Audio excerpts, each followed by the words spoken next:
Hello everyone. So surface chemistry is divided into three parts in our syllabus and we have done adsorption.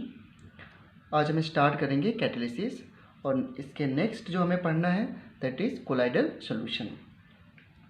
So catalyst and their characteristics, role of catalyst, everything we will do today. सबसे पहले catalyst क्या होते हैं. जैसा कि हमने पहले भी स्टडी किया है, catalyst are the substances which alter the rate of reaction without consuming itself. Okay, so क्या मीनिंग है इसका कि जब भी कोई रिएक्शन में कैटलिस्ट पार्टिसिपेट करता है तो वो उसकी खुद की अमाउंट चेंज नहीं होती है. Before and after the reaction catalyst की अमाउंट में कोई चेंज नहीं आता है. करेक्ट. अच्छा, कैटलिस्ट रिएक्शन के रेट को अल्टर कैसे करते हैं ये भी हमने स्टडी किया है कि they alter the rate of reaction by changing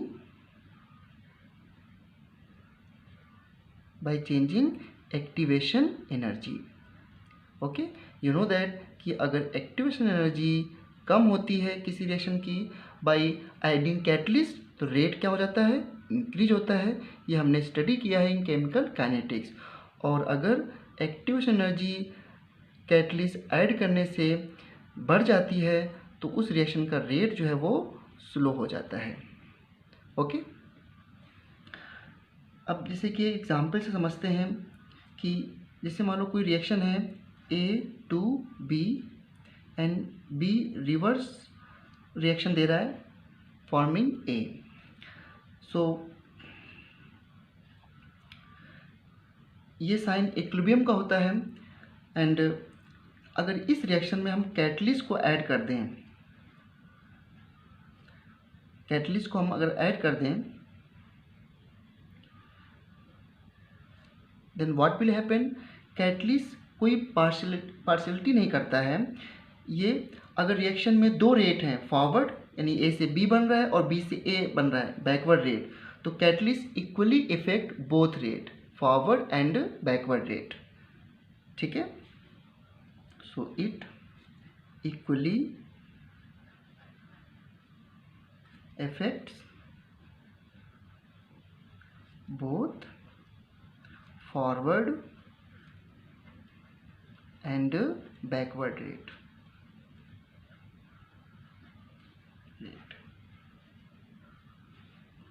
okay, so जो इक्विलिब्रियम है वो किसी भी डायरेक्शन में शिफ्ट नहीं होता है. ओनली कैटलिस्ट ऐड करने से only the time eight which equilibrium establish it changes.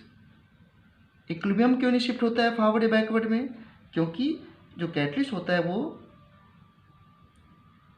Forward और बैकवर्ड रेट को इक्वली इंक्रीज या डिक्रीज करता है. ठीक है. नाउ कैटलिस्ट की एक्टिविटी के बेस पर इसे दो टाइप में हम डिवाइड कर सकते हैं. Number 1 positive catalyst and number 2 negative catalyst. You can see catalysts are two types based on activity.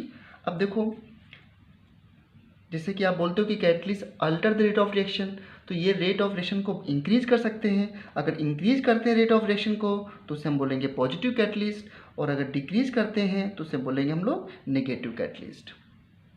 Right. तो पहले हम पॉजिटिव कैटलिस्ट की बात करते हैं.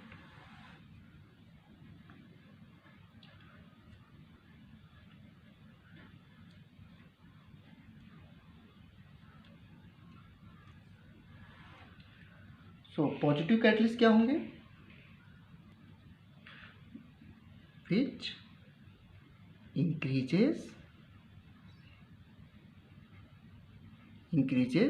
द रेट ऑफ रिएक्शन या speed of reaction.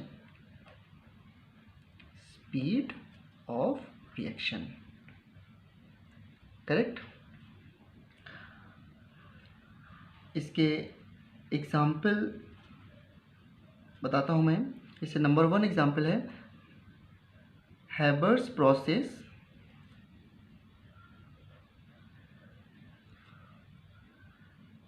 for preparation of ammonia. Preparation of ammonia. देखो N2 plus 3H2 we get 2NH3. The rate of this reaction increases अगर ये प्रोसेस Fe कैटलिस्ट की presence में कराया जाए। तो यहाँ पर जो Fe है वो पॉजिटिव कैटलिस्ट है। NH3 की प्रिपरेशन जो इसमें हो रही है ये NH3 की प्रिपरेशन का इंडस्ट्रियल मेथड है और Fe की प्रेजेंस में रेट ऑफ रिएक्शन बढ़ जाता है। और दूसरा एग्जाम्पल है कॉन्टैक्ट प्रोसेस। इस प्रोसेस में हम H2SO4 बनाते हैं from SO2 gas and O2 gas. Let me write state of all the elements and compound in a given reaction. So contact process है SO2 plus O2 से 2SO3 gas और SO3 gas से फिर हम H2SO4 बना लेंगे, लेकिन main जो स्टेप है टू फॉर्म H2SO4 ये है SO2 plus O2 से 2SO3 and the rate of this reaction increases in presence of platinum catalyst. ठीक है, कैटलिस्ट की इटसेल्फ स्टेट यहाँ पे सॉलिड है, सॉलिड, और यहाँ पे क्या है, solid. Okay, so these are the positive catalyst, iron in hybrid process and platinum in contact process for the preparation of H2SO4।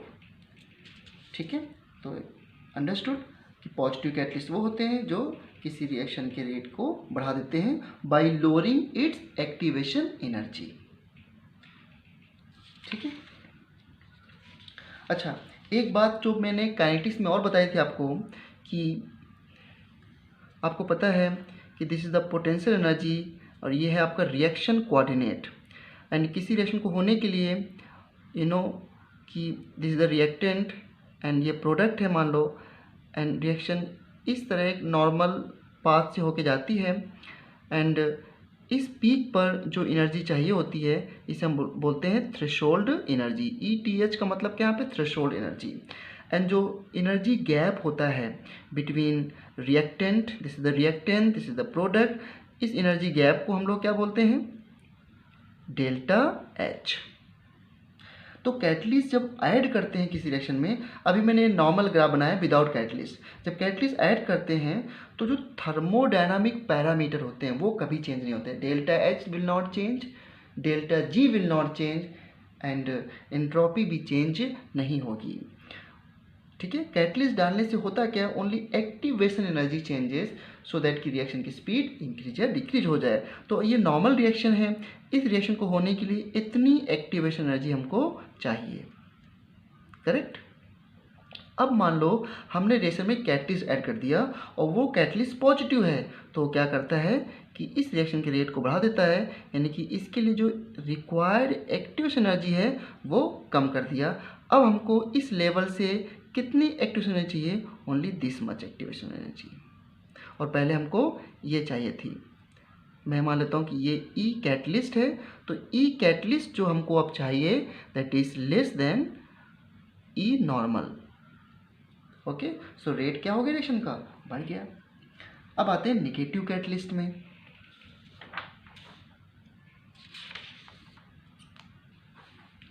तो second part is negative catalyst.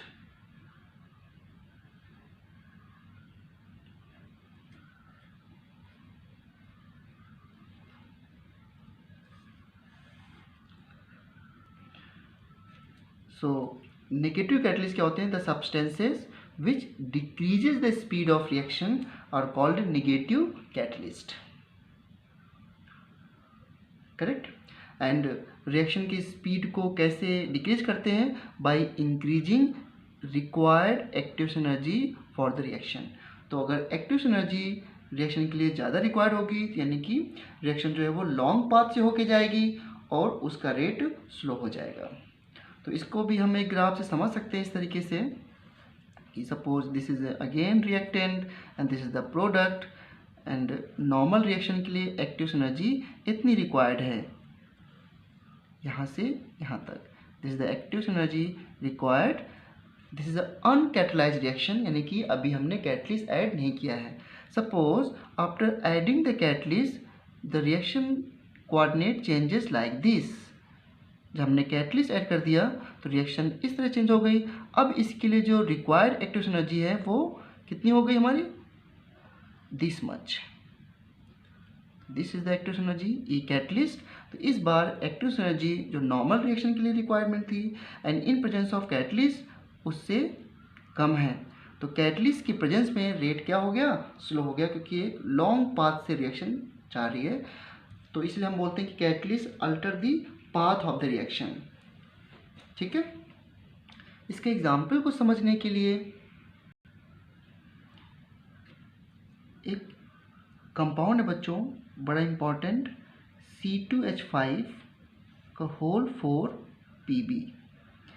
देखो कैसे पढ़ेंगे इसको, इथाइल और कितने इथाइल है 4, तो टेट्रा इथाइल, और Pb को क्या बोलते हो आप लोग, lead. This is tetra ethyl lead, इसको बोलते हैं TEL, टेट्रा इथाइल लेड।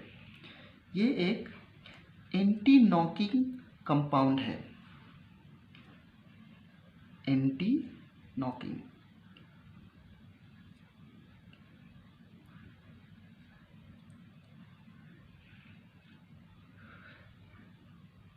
ठीक है, इसे क्या करते हैं,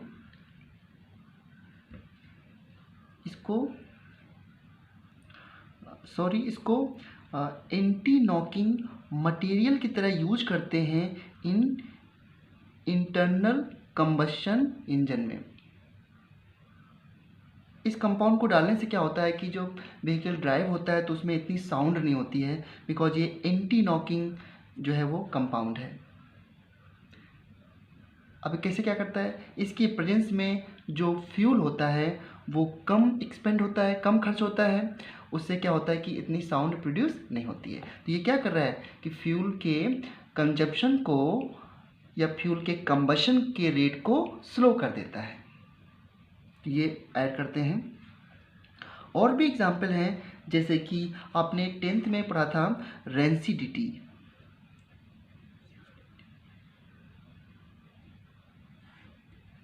ठीक है, रेंसिडिटी क्या होती है कि फूड का एरियल ऑक्सीडेशन हो जाता है, जिससे कि फूड जो है वो स्पॉइल हो जाता है ड्यू टू एरियल ऑक्सीडेशन। और इस एरियल ऑक्सीडेशन को कम करने के लिए हम एंटीऑक्सीडेंट ऐड करते हैं। क्या ऐड करते हैं, एंटीऑक्सीडेंट।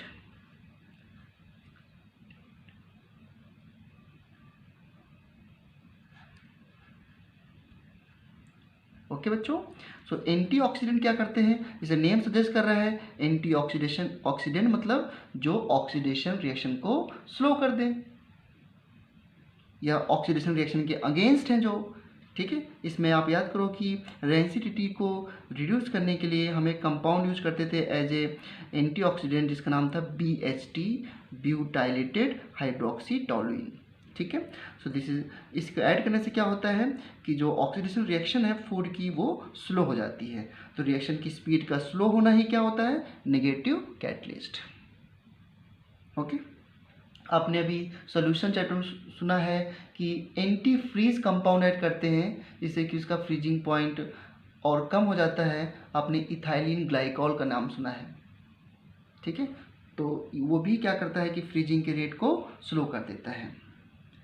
ठीक है ना, नाउ वी विल स्टडी ऐसे सब्सटेंस के बारे में जो कैटलिस्ट की एक्टिविटी को अफेक्ट कर देते हैं। ठीक है, सो नेक्स्ट हम पढ़ने जा रहे हैं इसमें द सब्सटेंसेस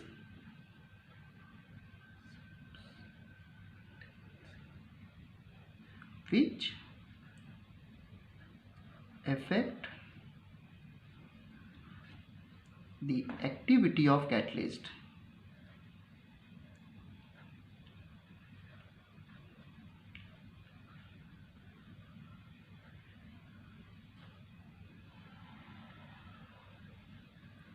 और ये सब्सटेंस होते हैं हमारे प्रमोटर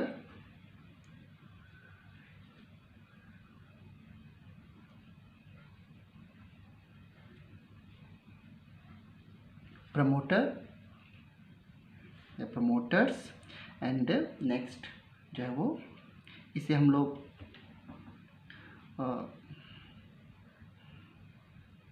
प्रमोटर मतलब कि जिसकी प्रेजेंस में रेट जो है वो बढ़ जाता है। अभी इसको सीखते हैं। पहले दूसरा मैं लिखता हूँ पॉइजन, और एक और कैटेगरी है ऑल्दो पॉइजन एंटी कैटलिस्ट।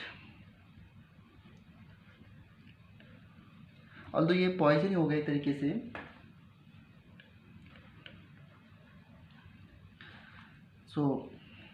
अब हम ये डिवीजन पढ़ रहे हैं, the substances which affect the activity of catalyst, यानी कि कैटलिस्ट की एक्टिविटी को प्रमोटर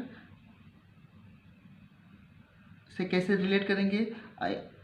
जिसे मैं ये कहना चाह रहा हूँ कि जो कैटलिस्ट है, कैटलिस्ट की एफिशिएंसी किसकी प्रेजेंस में बढ़ जाती है, किसकी प्रेजेंस में घट जाती है, वो हम करने जा रहे हैं। ठीक है।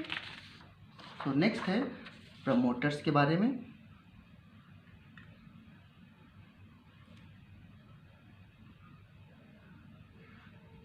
प्रमोटर्स क्या होते हैं?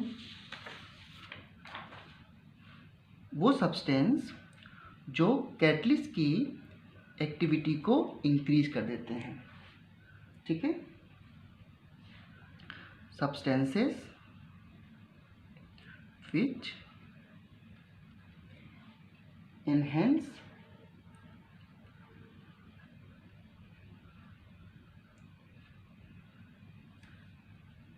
the activity of catalyst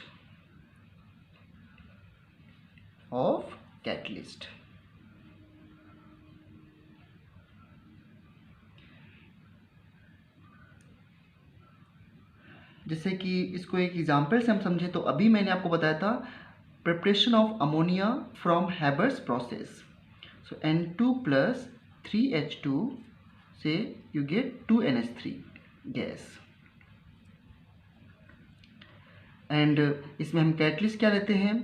Fe iron, और इन प्रेजेंस ऑफ मोलिब्डेनम MO, इसकी प्रेजेंस में जो आयरन है इसके सरफेस में बहुत सारी एक्टिव साइट क्रिएट हो जाती हैं, उससे क्या होता है कि इस आयरन की एफिशिएंसी और बढ़ जाती है एंड द रेट जो है वो और इंक्रीज हो जाता है। तो इसकी प्रेजेंस से क्या हुआ कि इसकी एक्टिविटी और बढ़ गई, तो इसे बोलते हैं मोलिब्डेनम को क्या बोलेंगे हम लोग? प्रमोटर। ठीक है। इसकी प्रेजेंस मैंने क्या बोला है कि active site, number of active site जो है वो सरफेस पे इंक्रीज हो जाती हैं। दूसरा पॉइजन, या इसको बोल सकते हैं कैटालिटिक पॉइजन।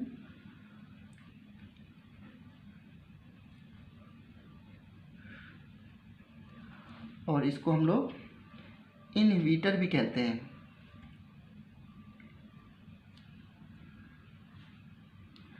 वैसे इनहिबिटर जो है वो नेगेटिव कैटलिस्ट को ही सूट करता है। नाउ इसी सेम रिएक्शन में N2 + 3H2 change into 2NH3।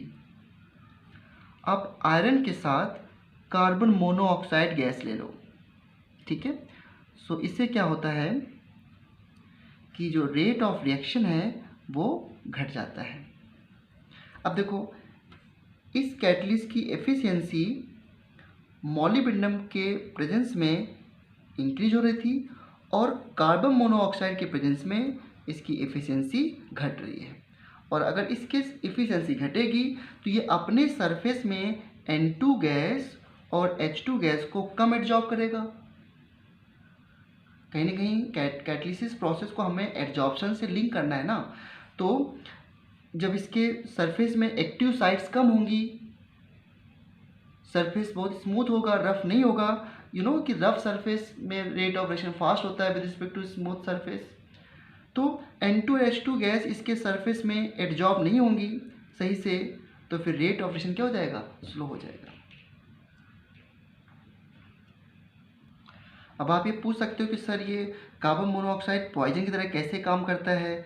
तो आप ये इसको इस तरह समझ लो कि इन जो रिएक्टेंट्स हैं, इन रिएक्टेंट्स को पहले आयन के सरफेस में एडजॉर्ब होना था टू फॉर्म अ प्रोडक्ट, लेकिन ये रिएक्टेंट में से कुछ रिएक्टेंट CO से इंटरैक्ट हो रहे हैं, और जब CO से इंटरैक्ट होंगे तो फिर रेट ऑफ रिएक्शन क्या हो जाएगा, स्लो हो जाएगा। ठीक है।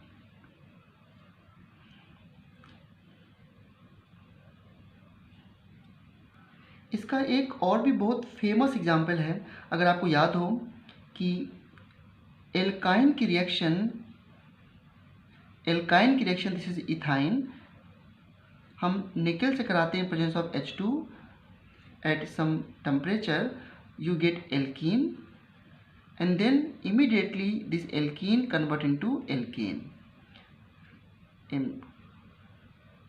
It takes another H2 molecule and convert into alkane.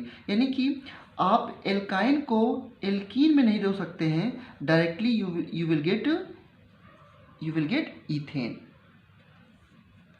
Clear इतना? अगर आप इस रिएक्शन के रेट को कम कर दो, रेट को नहीं कम करना है, सॉरी, अगर आप इस कैटलिस्ट की एफिशिएंसी को कम कर दो, इसको इतना इनइफेक्टिव बना दो कि ये केवल रिएक्शन को एक ही स्टेप करा पाए, तो हमें इसके लिए क्या डालना पड़ेगा, कैटालिटिक पॉइजन। वो क्या करेगा, इसकी एफिशिएंसी को कम कर देगा।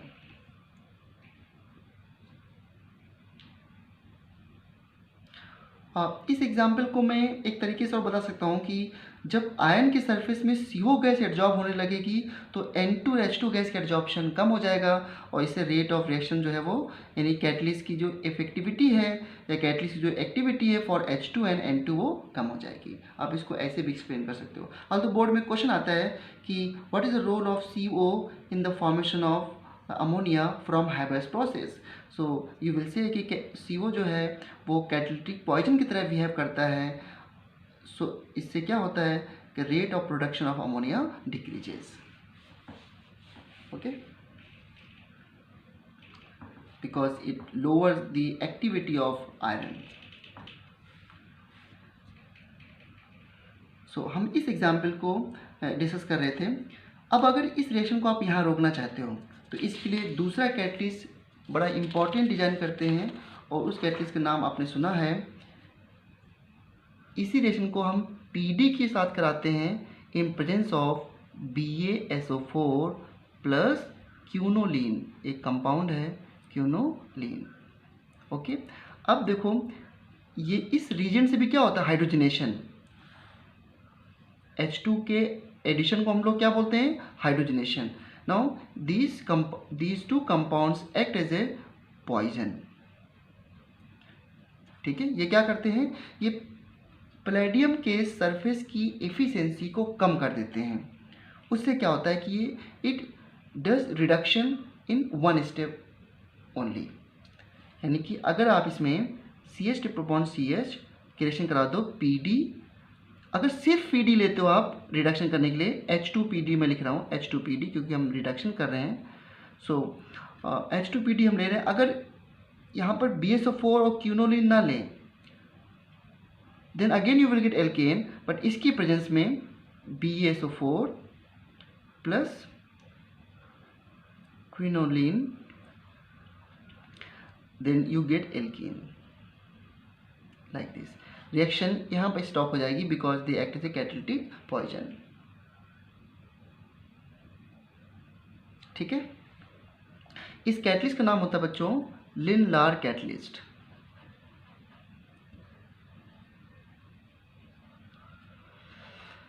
Okay,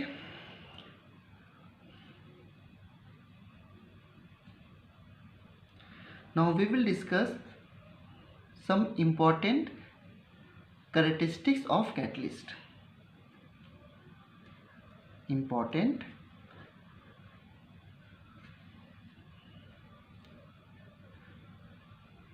characteristics of catalyst.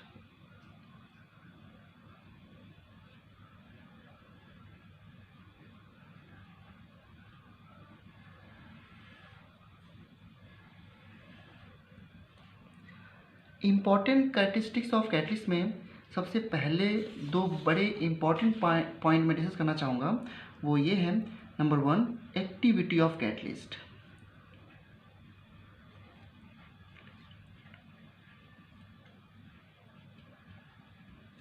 Activity of catalyst का क्या मतलब होता है? So activity of catalyst means होता है the ability of catalyst to increase the rate of reaction. The ability of catalyst to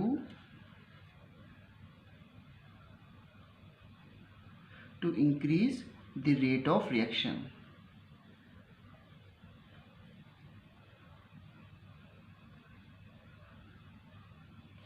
okay,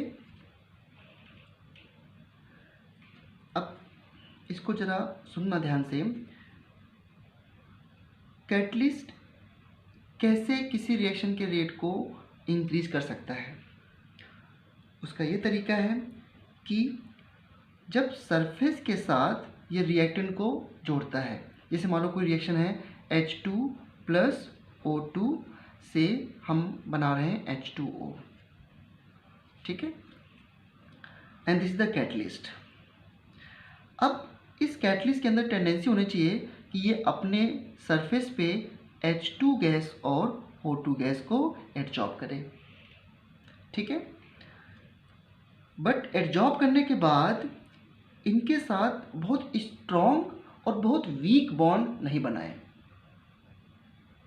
क्योंकि अगर बहुत स्ट्रॉन्ग बॉन्ड बन गया तो फिर बाद में डीजॉर्प्शन भी तो कराना है, क्योंकि प्रोडक्ट भी तो बनाना है। तो इसलिए the reactants molecule should be adsorbed on the surface of the catalyst, not too strong nor too weak। Okay, यानी कि जो बॉन्ड है कैटलिस्ट का रिएक्टेंट के साथ, वो ना तो बहुत स्ट्रांग हो और ना ही बहुत वीक हो। दोनों चीज़ें कैटलिस्ट की एक्टिविटी को, दोनों चीज़ों पर कैटलिस्ट की एक्टिविटी डिपेंड करती है, ठीक है। सो इस बात को हम लैंग्वेज में समझ लेते हैं कि an effective catalyst is one that can adsorb the reactant molecules strongly enough for them to react, but not so strongly that the product molecules remains to the surface of catalyst। समझ गए इस बात को आप, कि जो reactant molecules हैं वो स्ट्रांगली तो बाइंड हो, स्ट्रांगली तो एडजॉर्ब हो सरफेस के, पर इतना स्ट्रांगली ना हो कि प्रोडक्ट वही सरफेस में ही रह जाए, उसको हम बाहर भी ना निकाल सकें सरफेस से, ठीक है। नेक्स्ट, अच्छा, इसको एग्जाम्पल से इसे समझिए। जैसे अभी मैं एग्जाम्पल दे रहा था आपको H2 + O2 का। अगर H2 + O2 की रिएक्शन बिना किसी कैटलिस्ट के कराएं, नो कैटलिस्ट ना, कोई कैटलिस्ट नहीं ले यहाँ पे, then what will happen, no reaction takes place. और अगर इसी रिएक्शन को हम प्लैटिनम की प्रेजेंस में कराएं, सो रिएक्शन जो है वो एक्सप्लोसिव हो जाती है और immediately you get water. Reaction become explosive in presence of platinum. You can see कि कैसे कैटलिस्ट जो है वो रिएक्शन को चेंज कर देते हैं, रिएक्शन के होने की कंडीशन को चेंज कर देते हैं, ठीक है। अब नेक्स्ट हम बात करने जा रहे हैं कैरेक्टरिस्टिक्स ऑफ कैटलिस्ट में सेलेक्टिविटी की।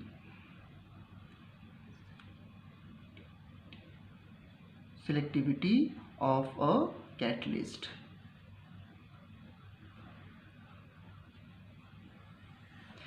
सेलेक्टिविटी ऑफ कैटलिस्ट का मतलब होता है बच्चों कि कैटलिस्ट की, जो कैटलिस्ट होते हैं उनके पर्टिकुलर प्रोडक्ट को बनाने की tendency. So I can write like this, the ability of catalyst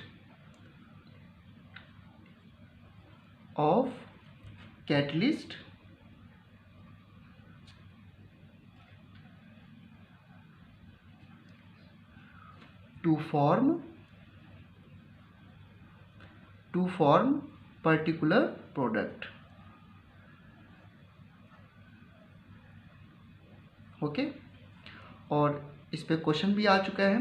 इस पे एक बहुत ही इंटरेस्टिंग एग्जांपल है, जैसे कि इस मिक्सचर को क्या बोलते हैं, CO प्लस H2 गैस के मिक्सचर को क्या बोलते हैं हम लोग,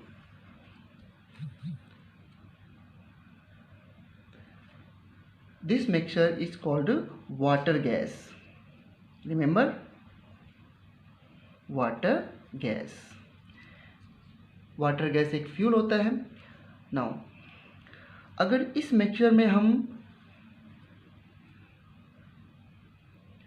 निकल कैटलिस्ट यूज करें तो you know what the product is formed, CH4 gas, methane gas मिलती है.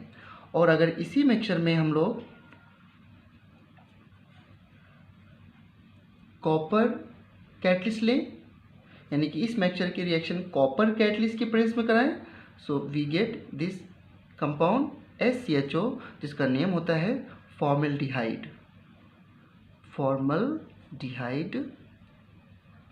और you can say in IUPAC, you can pronounce it in IUPAC name, क्या बोलते हैं इसको, मेथेनल. ओके, मेथेनल. एंड वेरी इंपॉर्टेंट, अगर इसी सेम रिएक्शन को आप कॉपर जिंक ऑक्साइड Cr2O3 इस कैटलिस्ट की प्रेजेंस में कराएं, so you get this compound methanol.